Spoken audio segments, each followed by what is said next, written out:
मनुष्यों में जैसी स्वार्थ बुद्धि होती है वैसी परार्थ बुद्धि भी होती है। मनुष्यों में हम जिन गुणों का विकास देखकर मुग्ध हो जाते हैं वे सभी गुण उस परार्थ बुद्धि द्वारा प्रकट होते हैं। दया, प्रेम, स्नेह, सहानुभूति, त्याग, सेवा आदि भाव एकमात्र परार्थ चिंता के कारण हमारे हृदयों में उत्पन्न होते हैं। हमें अपने स्वार्थ साधना से जो सुख और संतोष मिलता है वही आनंद हमें परार्थ चिंतन और परोपकार से मिलता है।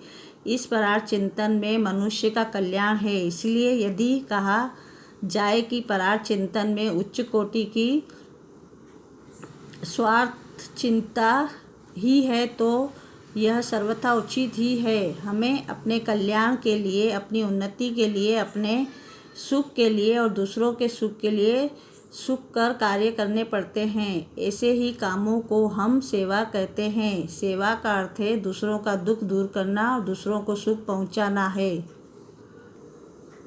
समाज दो चार व्यक्तियों का समूह नहीं है, किंतु व्यक्ति उसके अंग अवश्य हैं। किसी भी व्यक्ति की सेवा करना समाज की सेवा करना है। यदि हम किसी कुपथगामी व्यक्ति को किसी भी प्रकार सुपथ पर ला सकें तो उससे हमने समाज की सेवा अवश्य की है। यदि हम किसी एक का अज्ञान दूर कर सकें तो हम किसी अंश तक समाज की सेवा कर चुके।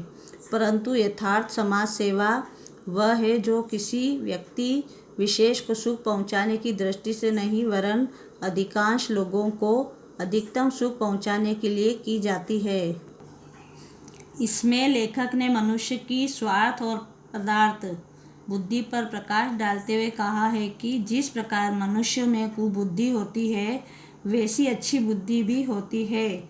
मनुष्यों में जिन कार्यों एवं सोच से हम लोग आकर्षित हो जाते हैं वे सारी इसी अच्छी बुद्धि का परिणाम है। दया, प्रेम, स्नेह, सहानुभूति, त्याग, सेवा आदि भाव एकमात्र परार्थ चिंता के कारण हमारे हृदयों में उत्पन्न होते हैं। हमें अपने कल्याण के लिए, अपनी उन्नति के लिए, अपने सुख के लिए और दूसरों के सुख के लिए कार्य करने पड़ते हैं।